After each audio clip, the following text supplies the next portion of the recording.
पिछले कुछ महीनों से लगातार गौतम अडानी के खिलाफ आई हिंडरबर्ग रिसर्च की रिपोर्ट की बातें हो रही है। तमाम सवालों के बीच एक सवाल ये भी उठ रहा है कि आखिर इस रिसर्च फार्म ने अपना नाम हिंडरबर्ग क्यों रखा।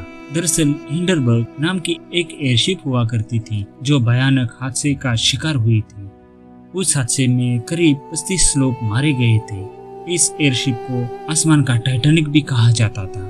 हिंडरबर्ग रिसर्च फार्म के फाउंडर नेट एंडरसन का मानना है कि ये इंसानों की गलती का नतीजा है जिसे रोका जा सकता था, लेकिन उस पर ध्यान नहीं दिया गया। वो दुनिया भर के इंसानों की तरफ से पैदा किए गए घोटालों को उजागर करते हैं, इसलिए उन्होंने अपनी कंपनी को भी हिंडरबर्ग नाम दिया। अब सवाल ये है कि आखिर उस हिंडरबर्ग एयरशिप का हादसे की क्या कहानी है। करीब 86 साल पुरानी है ये कहानी। आसमान का टाइटैनिक कहा जाता था हिंडरबर्ग को। हिंडरबर्ग की तुलना टाइटैनिक से की जाती थी। ये करीब 245 मीटर लंबा था, यानी लगभग 13 मंजिल ऊंची इमारत जैसा। इसमें सारी लग्जरी सुविधा मौजूद थी। इसी वजह से इसकी तुलना टाइटैनिक से भी की जाती थी। खैर, टाइटैनिक तो अपनी पहली ही यात्रा में डूब गया था, लेकिन हिंडरबर्ग ने करीब 62 सफल उड़ानें भरी थी। हालांकि वह अपनी 63 यात्रा में हिंडरबर्ग दुर्घटनाग्रस्त हो गया। इसमें 16 गैस चैम्बर थे, जिसमें करीब 2 lakh cubic metre hydrogen gas भरी थी। इस शिप में ऊपर की तरफ गैस का चैम्बर होता था और लोगों को बैठने की व्यवस्था और क्रू मेंबर का केबिन होता था। ये बात है 6 मई 1937 की, जब हिंडरबर्ग नाम का एयरशिप हादसे का शिकार हुआ था। इस एयरशिप ने 3 मई 1937 को जर्मनी से अमेरिका के न्यू जर्सी के लिए उड़ान भरी थी। जब ये न्यू जर्सी पहुंचने वाला था, जो मौसम कुछ खराब हो गया, जिसकी वजह से पहली बार में ये एयरशिप लैंड नहीं कर पाया। कंट्रोल रूम से उसे थोड़ी देर के लिए तूफान से दूर जाकर आसमान में ही उड़ने के लिए कहा गया था, क्योंकि एयरशिप की लैंडिंग बहुत ही मुश्किल होती थी। जब मौसम ठीक हुआ तो लैंडिंग की इजाजत मिली और हिंडरबर्ग एयरशिप न्यू जर्सी के लैंडिंग साइट की तरफ बढ़ चला। अभी कुछ ही वक्त बीता था कि हवा का रुख हिंडरबर्ग एयरशिप के खिलाफ होने लगा। ऐसे में 2 रास्ते थे। पहला ये कि हवा के रुख के साथ धीरे धीरे लैंडिंग साइट की ओर बढ़ने की कोशिश की जाए, लेकिन इसमें लैंडिंग में और ज्यादा देर हो जाती। वही कैप्टन ने दूसरा तरीका चुना और एक तगड़ा मोड़ लेते हुए हवा के रुख के खिलाफ लैंडिंग साइट पर पहुंचने का फैसला किया। तगड़ा मोड़ लेना माना जाता है हिंडरबर्ग की पहली गलती थी। कुछ थ्योरी ऐसी है कि इस तगड़े मोड़ की वजह से हिंडरबर्ग में लगे स्टील के तारे में से पिछले हिस्से के कुछ तार टूट गए और उन्होंने एक गैस चैम्बर को डैमेज कर दिया।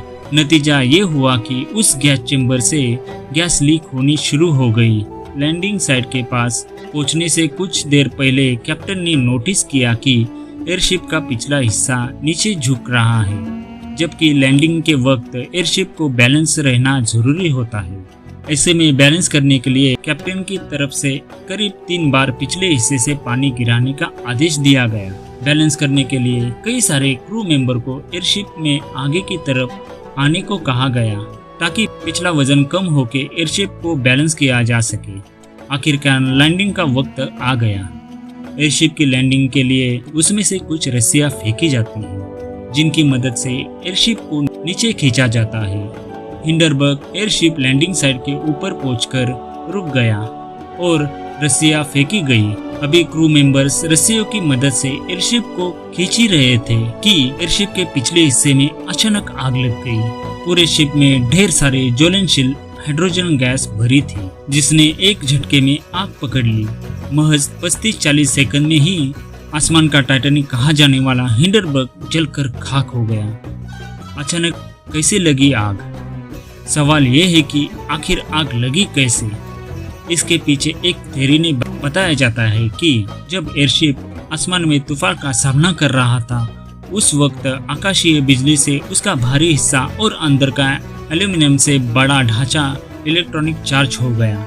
जब रस्सियां खींची नीचे फेंकी गई तो शुरुआत में वो सूखी थी, इसलिए करंट का सीधे धरती से संपर्क नहीं हुआ। मौसम खराब था और बारिश हुई थी, जिसके चलते थोड़ी देर में रस्सियां गीली हो गई और एयरशिप के एल्यूमिनियम के ढांचे का सारा करंट धीरे धीरे धरती में चला गया। अब अंदर ढांचे का करंट 0 था, लेकिन बाहरी हिस्सा अभी भी करंट से चार्ज था। नतीजे में ये हुआ कि लीक होती हाइड्रोजन गैस ने एक चिंगारी पैदा कर दी। देखते ही देखते इस चिंगारी ने विकराल आग का रूप ले लिया। 35 सेकंड में 35 मौतें। हिंडरबर्ग एयरशिप में करीब 36 यात्री और 61 क्रू के सदस्य मौजूद थे। इस घटना में करीब 13 यात्री और 22 क्रू के सदस्य यानी 35 लोगों की मौत हो गई। इस तरह महज 35 सेकंड में एयरशिप पूरा जल गया और 35 लोग मारे गए। इनमें से अधिकतर लोगों की मौत आग के जलने की वजह से हुई। वही कुछ लोगों ने डर के मारे ऊंचाई से ही खिड़कियां तोड़कर कूदना शुरू कर दिया था, जिससे भी कई सारे लोग मारे गए। वही एयरशिप जलकर जब नीचे गिरा तो वहां खड़े एक क्रू मेंबर की मौत हो गई थी। यानी इस हादसे में कुल मिलाकर 36 लोगों की जान चली गई थी। सब कुछ 30-35 सेकंड के अंदर ही हो गया। ऐसे में किसी को संभालने तक का मौका नहीं मिला। उस दिन हिंडरबर्ग की आग में जल गई पूरी एयरशिप इंडस्ट्री। हिंडरबर्ग हादसे से पहले तक दुनिया में एयरशिप काफी मशहूर हुआ करती थी। कई कंपनियां एयरशिप बनाती थी और ऑपरेट करती थी। हालांकि हिंडरबर्ग हादसे के बाद लोगों और अधिकारियों को इस गलती का एहसास हुआ कि जिस हाइड्रोजन गैस की मदद से ये एयरशिप उड़ता है वो बहुत ही ज्यादा ज्वलनशील होता है। हिंडरबर्ग हादसे के बाद लोगों का भरोसा भी एयरशिप से उठने लगा। वही दूसरी ओर कमर्शियल एरोप्लेन का भी शुरुआत होने लगी थी। नतीजा ये हुआ कि देखते ही देखते पूरी एयरशिप इंडस्ट्री खत्म हो गई। दोस्तों, अगर ये वीडियो आपको जरा सा भी पसंद आया होगा तो वीडियो को लाइक करने के साथ सब्सक्राइब भी जरूर कर देना।